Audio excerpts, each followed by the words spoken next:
There is some trouble. Brethren are battling with vehicles. Some are battling with health. It's one of those mornings, no? One of those mornings. Also the weather and everything else. So we are here. We will continue, and we just pray that everybody will get here safely, and everybody's going to be okay. Let's pray together, and then we'll begin. Our Father in heaven, thank you that you have spared us for yet another week. Thank you that we, on the first day of the week, can come, study from your word, and even have a worship service in a few minutes, Father. We pray that you will allow for us to do all of these things in spirit and in truth. Thank you for your word that informs us, but also transforms us. Thank you that we are encouraged when we study through your word. And even the small number that is here this morning, we pray that we will be edified and built up again from a study of your word. Those who are in need, we pray that you provide for them. Those who are on their way here, we pray for safety for them, Lord. And even those who are not well, we pray that you restore them to a measure of good health. But we think of Brother Stephen and others who have car trouble. We just ask, Lord, that things may be okay. Thank you for those who could go and help and assist. And we just pray that they will get here safely. We pray all of this in Jesus' name. Amen. So, we are in a time where there is a lot balanced on a knife edge, no? In South Africa. There's a lot of things that is taking place now. Elections. There is the whole spotlight that is shone on the foreign nationals who are in the country. Work, employment that is being outsourced, that's not, from local. And there's such a lot that is uncertain, I would say. A lot of uncertainty, and that's not good. I think if you know your fate, it's good. And I don't know if you know how death row works. Death row works when you are sentenced to death. It happens a lot in America, and they will give you a death sentence, basically. No? So you sit there, but you don't know the day that they're going to execute you. All right? So you sit there on death row, and one day, the God is just going to come in and say, it's today. Today, you're going to go, and they're going to put you in the electric chair, and you're going to die. So I think that's part of the punishment of death row, where you don't know, that uncertainty. It must be a terrible feeling, going to bed at night and wondering, is tomorrow my day? Or are they going to come call me tomorrow? And I say that because I'd rather want to know. And they tell me, listen, this is your date. So when they give me my date, I can prepare, and I have this whole idea of when all of this will take place. If you have your Bibles, I'm going to ask you to turn to Psalm 91. And the idea behind our study this morning is just to, again, re-emphasize. We know this, but it's to re-emphasize that God is our protector. He protects us. No? And we might not always feel that way because there's a lot of trouble in this world. Gangsters, killings, murders, hijackings, smash and grabs, and so you can go through. And just on protection, what do people do today for protection? Kom ons praat bietjie saam because ek lyk jy alleen praat hier and the auditorium is empty, so it seems weird. It's like I'm talking to the air, no? What do people do for protection today? Anybody? Sorry, alarm systems? No, because Steven stuck. No, because of our alarm system, by the way. That's just the added extra. The alarm system will nou nie werk nie, nou kan die karretjie ry nie. Alarm system. So you put the alarm system in there, and there's an alarm system set up in the building here. No? If anybody comes into the building, it triggers the alarm, and they will call the response or whatever else, and hopefully we catch the people who's involved there. But at the end of the day, you put the alarm system in for protection. That's the whole reason. You don't put it in to be fancy. You don't put it in for any other reason. You put it in because you want to be protected. Good morning. Grab a seat. We're speaking of God's protection. So, alarm system. Anything else we do for protection today? Anything else? Dogs, yes. Dogs is a good protection. I think I trust a dog more than I trust the alarm system. I don't know how you feel, but a dog can be a good protection. No? Somebody comes in, the dog's name is Shadow. It's a small dog like that. It's a Scottish Terrier, pitch black, and she is a shadow. She's just there in the shadows, and I trust Shadow. If somebody's going to try and come in there, Shadow's going to woof, woof, woof, woof, woof, woof, woof, woof. And I trust that over ADT and everything else. So you know what? I'd say we use dogs for protection. We use alarm systems for protection. What else do people use for protection today? Anybody?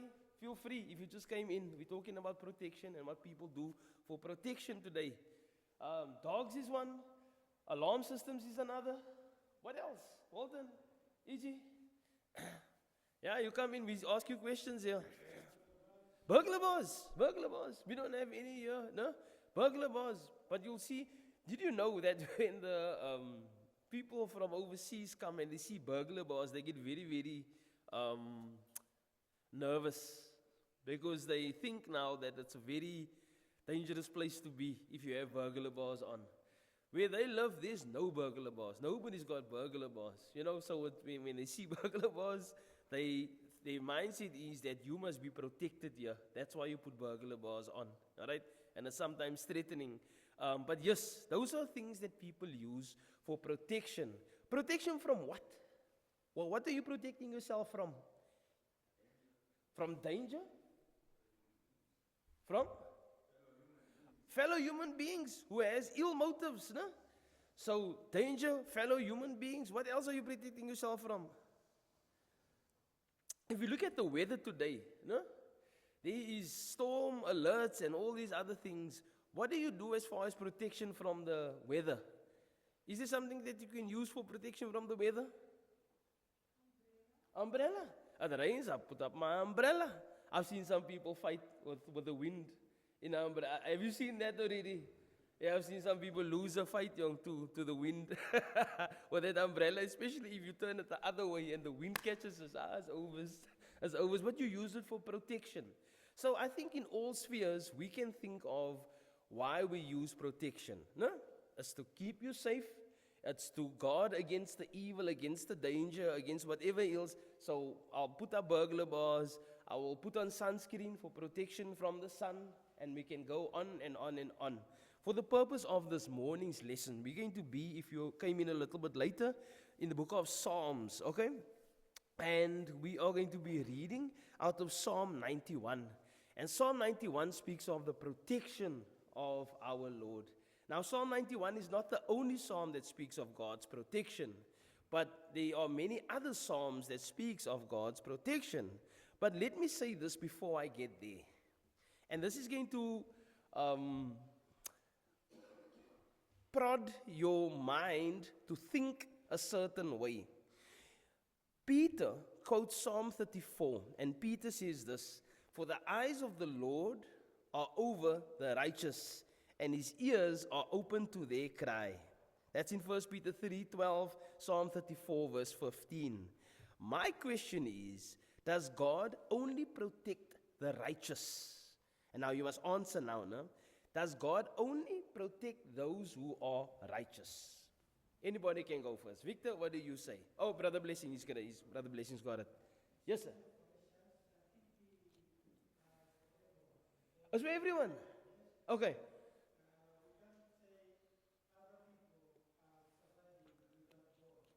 Uh-huh.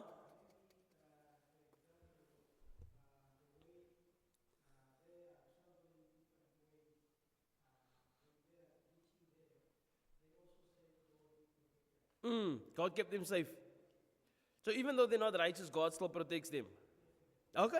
Thank you, Brother Blessing. Brother Blessing is saying the Bible is wrong. The Bible is, no, I'm just playing. Did you hear what Brother Blessing is saying? He's basically saying that God keeps other people safe also. God protects them also. Now, they're not the righteous. Now, Peter would quote in Psalm 34, and the reason he quotes that is because it's what he knows.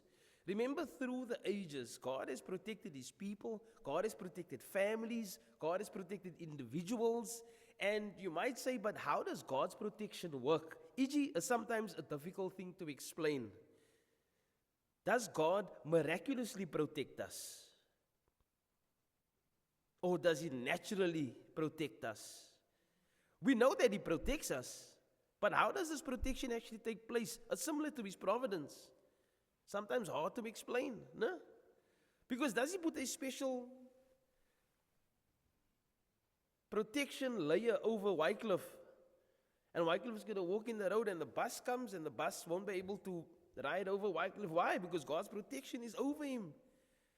And then somebody else goes and the bus knocks them and says, he didn't have God's protection, but he had God's protection. Are you with me? The reason I'm saying this is so that we can think a certain way. There were some people, remember 9/11, the Twin Towers? Some of you are a bit younger.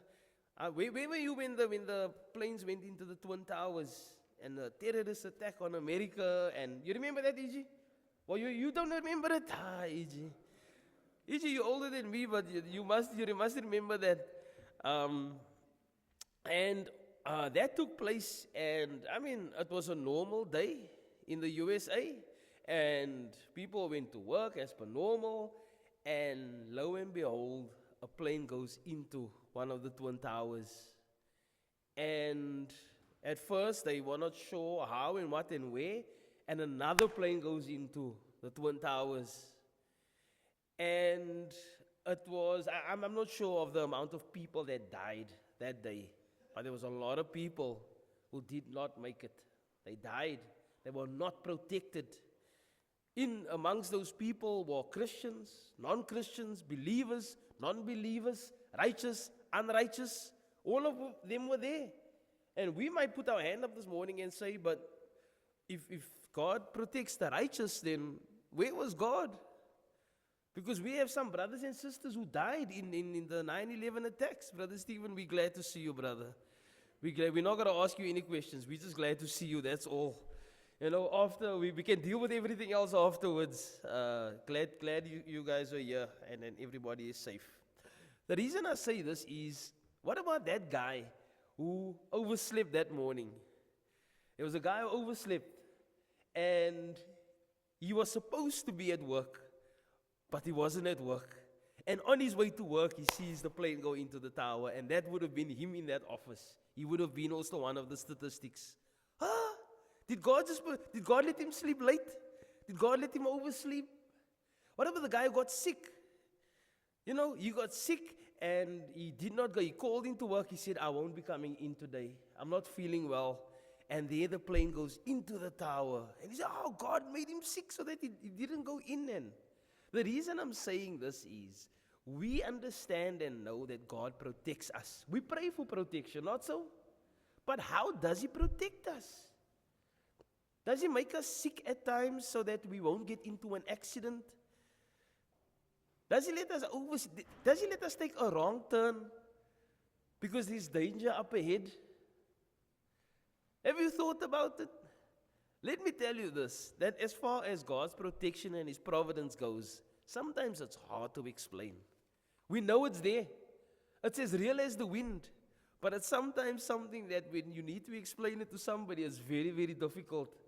To say that God keeps me safe, and they say, how does God keep you safe? You say, I don't know. I just know that he does. That's all that I know. And through this lesson, obviously it's a once-off that we have here, but I think that this is something that we definitely need to explore more in order for us to realize how real God's protection is. I know you in Psalm 91, but let's just very quickly go to Matthew chapter 2. Because I like to use biblical examples, and biblical examples will sometimes give us a better grasp on things. Matthew 2 is one of the examples I'd like to use, and this is when Jesus was a baby. And you would say the protection of God runs through generations. We're in Matthew chapter 2. I'll be reading from verses 13 through 15. It reads as follows. Now when they had departed, behold, an angel of the Lord appeared to Joseph in a dream, saying, Arise, take the young child and his mother, flee to Egypt, and stay there until I bring you word.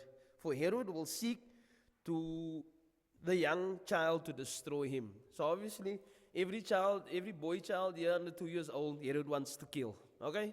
We need to kill Jesus, and he is in need of protection. All right? God needs to protect him here. So what he says is, flee, go to Egypt. Verse 14 says, when he arose, he took the young child and his mother by night and departed for Egypt. And he was there until the death of Herod, that it might be fulfilled, which was spoken of the Lord through the prophet, saying, out of Egypt I called my son. Messianic prophecies always relates to the Messiah, Jesus. And in this case here, the Messiah, Jesus, needed to be protected. He is a young child. He's just been born. But Herod wants to kill him. So he needs to go to a safe place here. And he will stay in the safe place until Herod is no more. And when Herod is no more, the coast will be clear. And now you can come and now you can, do what is required of you to do. The danger was there. It was evident. What did he need? He needed protection. Tell me, was there any miracles involved here in keeping Jesus safe? Is there any miracle involved here? Or was it just a natural way of protecting Jesus? Anybody, feel free. If you want to guess, you can guess. Brother Victor.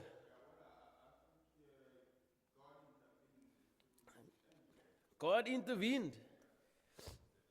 So if God is supernatural and He intervenes, then it must be miraculous. Not so? There's nothing natural about that. God did not send the SMS, Brother Amon. You think it's a natural way?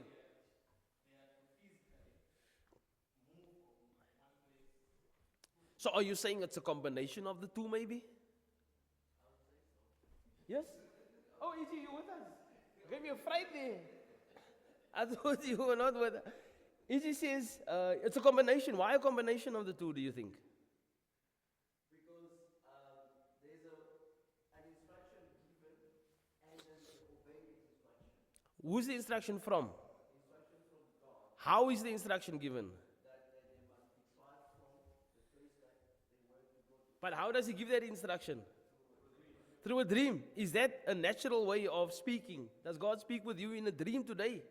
Oh, that's a different study for a different day. That's a different study for a different day. Because I can tell you of old people's fables when you have dreamed about something. Sister Maria sê vir hulle daar, no? If you dream about something or if something happens, I don't want to go into that because it's going to take all our time. It's going to chow all our time. So basically we're looking at the protection of God, and it can come in both ways. Naturally or supernaturally. With a miracle or without a miracle. Remember, God is awesome. God is omniscient, He's omnipotent, He's omnipresent. And we should never ever in our minds think that God is restricted. In the same way, His protection is never ever restricted. The atheist and the Gnostics and everybody else who tries to be smart is saying, look at the evil in the world. Where is your God? God's there. He's always been in control. You might not understand it, but He's there. But where's His protection? Look at the children, the babies who are dying. Yeah, babies are dying, and I'm not saying that God applauds that. God doesn't want that. But guess what? He's there, and His protection is still there. Matthew chapter 2 teaches us that in both ways, God can use a supernatural way, and He can also use a natural way of protecting one. I'm not saying Wycliffe needs to go stand in a gunfire of bullets and say, don't worry, God's protection is with you. That's just being ignorant. That's just being foolish. You're not bulletproof, A bullet will still hurt you. A bullet will still kill you. But you know what? God's protection is still there. But still there. And sometimes we might not see it afar off, but later on realize that God's protection and His hand was always there. If you are still in the book of Matthew chapter 15, in Matthew, let's just go to Matthew chapter 15 very quickly. Matthew chapter 15, and this is the Syrophoenician woman. Also, protection is required here. But in this case, we look at who is protection given to. Because when we started, for those who came a little bit later, we spoke about Peter's quote of Psalm 34, verse 15. For the eyes of the Lord are over the righteous. Okay?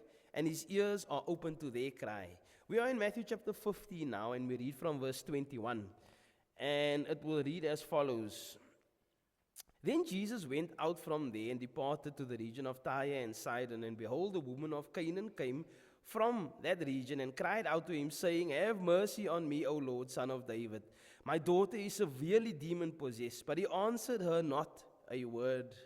And His disciples came and urged Him, saying, send her away, for she cries out after us. But He answered and said, I was not sent except to the lost sheep and of the house of Israel. Then she came and worshipped him, saying, Lord, help me. But he answered and said, It is not good to take the children's bread and throw it to the little dogs. And she said, Yes, Lord, yet even the little dogs eat the crumbs which fall from their master's table. Then Jesus answered and said to her, O woman, great is your faith. Let it be to you as you desire. And the daughter was healed that very hour. And you might think that here is somebody who's not an Israelite, who's pleading for God to help. Please help me. And we might say that, you know what, God might only help his people. All right? And some people might say, is it wrong that God doesn't help an atheist? Is it God that God doesn't help a Buddhist? Somebody for a Muslim? You know, is it not right because they choose not to believe in this God? And here somebody comes, a Syrophoenician woman, and she's saying, please help me. And Jesus even responds to her and says, listen, there's certain things that we give to certain people. There's certain things that we do for certain people. But you know what? After her persistence, Jesus says, you know what? Your faith, because of your faith, you know, we will allow for your daughter to be healed. And I'm saying this because you know what? God protects anyone who is willing to come to worship him. Anybody's heart can be changed. Anybody's mind can be changed. Hence, we don't give up on anyone. Hence, we share the gospel with every creature, it was told in the book of Mark. Go and preach the gospel to every creature. Why? Because the opportunity will then be there for them to change and be helped by this God. We're speaking of God's protection. Let's go very quickly to Psalm 91. And Psalm 91 will give us some soothing and comforting words. But I think we have already now laid the foundation of protection, that God can protect anyone. You can be somebody who's from here and somebody who's not from here. God will protect you. God can protect you in any way. It can be a natural way where somebody comes to help and assist you, or it can be a supernatural way where there's intervention and you might not even be aware of it. I think at the time that you receive help, you might not even know that it is an intervention here. And like I said, sometimes years down the line, you look and say, I can see God's hand in all of that now. But at the time, you might think that it's something that's just, natural that is taking place here. In Psalm 91, it reads as follows, and the psalmist will give us some very, very good, comforting words as far as God's protection. Verses 1 and 2. He who dwells in the secret place of the Most High shall abide under the shadow of the Almighty. I will say of the Lord, He is my refuge and my fortress. My God, in Him I will trust. And basically, when we seek God's protection, we need to know that His protection is found in His presence. So where do I need to be, verses 1 and 2, Psalm 91, to find God's protection? I must be in His presence. Be in God's presence. Dwell with God. No? Where you live is a place that you dwell. If you dwell with God, or if you dwell in the presence of God, you will then find God's protection. And it begins obviously with a relationship with God. It allows for you to have shelter. Nobody finds shelter from the tree if you're not standing by the tree. You stand by the tree and then you get the shelter of the tree. And in the same way with God, you don't stand distant from God and seek His protection. You come closer and you dwell with God. Are you with me? We move on. Verses 3 to 8 now speaks of the circumstances. And sometimes we feel here that God helps in certain circumstances and not in others. Listen to what verses 3 to 8 reads now in Psalm 91. It says, Surely He shall deliver you from the snare of the fowler and from the perilous pestilence. He shall cover you with His feathers, and under His wings you shall take refuge. His truth shall be your shield and also your buckler. When your fathers tested me, they tried me. Excuse me, that's the wrong one. You shall not be afraid of the terror by night, nor of the arrow that flies by day, nor of the pestilence that walks in darkness, nor of the destruction that lays waste at noonday. 1,000 may fall at your side and 10,000 at your right hand, but it shall not come near you. Only with your eyes shall you look and see the reward of the wicked.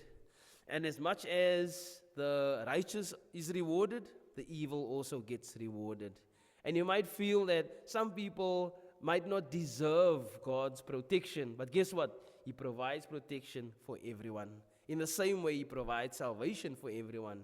And we might not feel that everybody deserves salvation. Why? These murderers and rapists and terrible, evil people. Yet, God allows for them a way in all circumstances to be protected. And in the same way, He allows for them to be saved. You see, the promise that God gives, and what we read about in Psalm 91, is not that danger will not exist. Danger will exist, but He protects you from the danger. We look at when the brass serpent, God could have removed the snakes, but He did not. But He provides a way of escape. And throughout the ages, whether it is the Israelites who's running away and the Red Sea opens up, God does not allow the danger not to exist. Danger will exist, but God's protection exists as well as the danger. So we should not feel that God is not going to take away or shut out the lion's mouth when we are in the lion's den. No? You can ask somebody like Daniel, you can ask Shadrach, Meshach, and Abednego when they were thrown into that dangerous fire, and you would say, where's God's protection? If you look closely, it wasn't just the three of them in there. And you realize that, God is with me in this dangerous situation. So you look at your circumstances, and based on verses 3 to 8, God's protection is evident in all circumstances. We move from verses 9 through 30 now, and you must trust God. What must we trust? That He will protect us. Let's read from verse 9. It says, because you have made the Lord, who is my refuge, even the Most High, your dwelling place, no evil shall befall you, nor shall any plague come near your dwelling. For He shall give His angels charge over you, to keep you in all your ways. In their hands they shall bear you up, lest you dash your foot against a stone. You shall tread upon the lion and the cobra, the young lion and the serpent, and you shall trample underfoot. So God says that you need to be consistent in your trust. Don't fear when danger comes closer. Don't fear when the serpent sticks out his head or when the lion roars. But your faith, it will not eliminate the danger. It will not take away the danger, but it will allow for you to surpass and go through the danger. No? As I mentioned, God didn't take the fire away when Shadrach, Meshach, and Abednego was thrown into the fire, because that was one way of protecting them. But another way of protecting them, He could go in the fire with them. He could be with them in danger. I would like to turn our attention to what's happening currently in our country, where there is danger. There's evident danger. It's always been dangerous. It's records that we don't want to hold, but we do hold. No?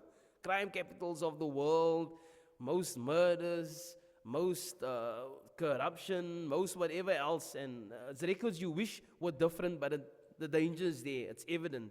But we as God's people can say, you know what? There's protection in God's presence. If we remain in His presence, like the psalmist says here in Psalm 91, His protection is found there. We can say that in all circumstances. It wasn't always like this. It wasn't always like this where we are. But in all circumstances, what is there? God's protection. Thirdly, He will protect us. We need to trust Him. It goes hand in hand. Trust goes with protection. If we don't have trust in Him, we probably won't have much confidence in His protection. You might, when we started off, and for those who came a little later, we started off and we asked, what do people do for protection today? There's some people that do burglar bars. I said I put trust in dogs. I think Uncle Stephen is more with the dogs also. Some people put ADT, alarm systems, and all of that. But at the end of the day, some people, they don't trust in those things. So you know what they do? They don't put an alarm system in. Why? Because I just don't have a trust in that. I'd rather get me a dog. Why? Because I trust in the dog. It's interesting, no? And there is a saying that the dog is a man's best friend. Sometimes I believe that to be true. The girls don't listen to me. Amy doesn't listen to me. Then I go sit and I talk to the dog. He's a really good friend. The dog's name is Shadow, by the way. I would want you to meet Shadow one day. If anybody wants Shadow, I'm willing to donate Shadow. That dog is just, he's messing things up in the yard there. But you know what? I trust in Shadow. as angry as he makes me, and as he makes me work, she makes me work hard also. Yes, the dog is also a female, believe it or not. So clearly, between my 3 daughters and my wife and my dog, I'm the only male in my kingdom, and it's a tough life. It's a tough life. But you know what? I trust in Shadow. I really do. And if Shadow barks, or if they, especially late at night, I will jump up and go and look. Why? I trust that Shadow senses danger. You know, and in the same way with God, if we trust in God, in any circumstance, as bad as it might seem, guess what? My trust is in God. I've got more trust in God than in Shadow. You know, and it should be that way. So my encouragement this morning for us is continue to trust God in all circumstances. We move to the last part of the psalm now, and this is verses 14 through 16. And God's protection is not just temporary. It's not just for now, but it's for eternity. All right? We go from verses 40 now in Psalm 91, if you have your Bibles with you. And it says, because he has set his love upon me, therefore I will deliver him. I will set him on high, because he has known my name. He shall call upon me, and I will answer him. I will be with him in trouble. I will deliver him and honor him. With long life I will satisfy him and show him my salvation. You see, God is not a God of being limited, and he's also not a God of being temporal, but he's a God of eternity. He's a God of everywhere. And his greatest protection to us is a spiritual protection. Because where we go is a spiritual place. God is a spirit. And those that worship him must worship him in spirit and in truth. So his protection is spiritual and sometimes cannot be seen with a physical naked eye. But his spiritual protection over us is always there. As much as we think we can't see it, like oxygen, that's always there. And the reason I know that it's always there is we have people sitting here who's breathing in that very oxygen. And the same thing with God. His protection is always there. We don't have to look for burglar bars. We don't have to look for the dogs and for the ADTs and for everything else that can keep us safe. We can know that God's protection is there the same way oxygen is. Bad things do happen to good people. That's just the reality. But remember this, that this world is not my home. I'm just passing through. My treasure's laid up somewhere beyond the blue. So we might feel that, you know what, the things that's happening here is really bad for us. But brethren, trust God. God's protection is not just keeping us from trouble. It is keeping us through trouble. Did you catch that one? God's protection is not just keeping us from trouble, but God's protection is keeping us through trouble. Is trouble here? I think trouble is here. I said trouble is here, then Yaakov walked in. Yaakov, your timing is out there, my brother, man. I said trouble is here, Yaakov comes in. I'm like, no, they're not trouble in the back there. Trouble, I guess, where we are, where we live, in the news, it's here. But brethren, God will not just keep us from trouble. He will keep us through trouble. Continue to trust in him. The psalmist continues on what Peter quoted of the eyes of the Lord are over the righteous and his ears are attentive to their prayer. It's people that willfully decide and choose to serve God and follow after him. Then there's people who choose to do evil, and the eyes of the Lord or God's face will be turned against them that do evil. And it's a decision that all of us make. So if we have chosen to follow after Jesus, trust me that God will protect us. It is not an easy thing to endure. And I'm sure that there was a little bit of anxiety and nerves when the Daniels of this world and the Shadrachs and the Meshachs and the Bendigos and even the Moseses and the Joshuas. But we know God's response toward all of them. Be ye strong and very courageous. Trust in me. I, your God, will keep you safe. Regardless of your circumstances, you might look at the armies that's up against you and say the armies are big. The blessing that we have is God is way bigger than any army. God is everywhere and he knows everything. He knows how we feel. And our encouragement this morning is trust God in all circumstances. He is your protector. He is your provider. Can we explain it? We can't always explain it. We really cannot. We wish we could tell you how God kept us safe. The only thing we know is that He has kept us safe. Sometimes we try to explain to people how God has provided for me, the providence of God, but it's sometimes difficult to explain. The only thing I know is that He has kept us until this point. So He's provided for us and He's protected us, and that's the blessing that we have in Christ Jesus this morning. We are glad everybody's here. I know it's been a difficult morning, I guess, and even for the week that lies ahead. But again, we've been fed from God's word. And Auntie Maria and I were speaking this morning, and she said, it's sometimes difficult to come, sometimes difficult to be here, but if you're not here, you miss out on a meal that was served, and you don't want to be a meal short. Nobody wants to be a meal short. So we eat up what we can, we are fed again, our lamps are filled again, and now God keeps us for yet another week. The uncertainty is still there. The threats are still there. Everything else that is happening, where we live and where we stay and in the news, it's all still there. But we do understand now that God doesn't just keep us from trouble, but He's actually with us through trouble. God bless us.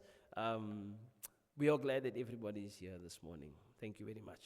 Any comments, any closing? Everybody okay? Brother Stephen, Brother Ben, thank you. Assistants, Mazi, and everybody else.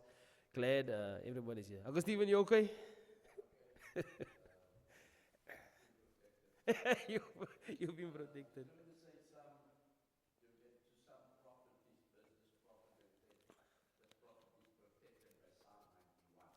Okay. So they've been even using that one. No, I have not, but I'm going to the wrong businesses. The ones that I go to, says this business is protected, then it's got a dog's face there or or sometimes a weapon. Brother Ben?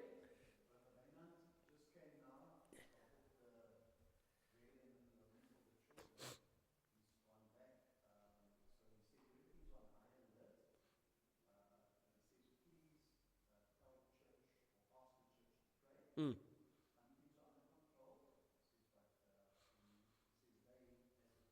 Mm. Mm. Thank you, Brother Ben. I guess we did, mention to the brethren, we will keep you informed as best we can. But I think the bit that we can do is that, and we would want to do that. And I guess when in getting to the end of our worship service, we would probably want, our brethren just to come and let us pray. Let us pray. If we don't know what to do, the best thing to do is to pray. It's a thing that we have learned through the scriptures, how when there was danger, when there was uncertainty, when there was confusion, you know what they did? The best thing they did was just to pray to God. And after that, they could act because now God guides their way. So we would request that you do the same. Whether you're from here, whether you're not from here, as a child of God, I would request that. After our brother Stephen has, had our morning sermon, we just, come to the front and we ask God's intervention on this whole matter. It requires for that. There was a brother that came from SABS. We had a VBS a long while ago. And in the evenings, that's when we still used to do morning VBS and evening VBS. It was a whole day story, and we did that for 3 days. And he preached a lesson, and the lesson was, this situation requires prayer. And I think that's something that stuck with a lot of us, because we could look at many situations and say, you know what, this situation requires prayer. And I think today is no different. Let us pray together. Father, we are glad and thankful that not just Psalm 91 is a comfort for us, but your word, your church, and everything that is pertaining to you, Father God. You are our shield, you are our restoration, you are our refuge, and we are so glad that we are your children this morning. We pray for the situation at hand, that we are so glad that we have a God that is already gone before us. And we pray that as we prepare our hearts and our minds to worship you now, Lord, that we do so in spirit and in truth, and what we do will be pleasing in your sight. Thank you for everything in your word, especially that has again edified us and allowed for us just to have that reassurance that you are with us. Go before us now, in Jesus' name we pray. Amen. We're going to have a short break, and we will begin our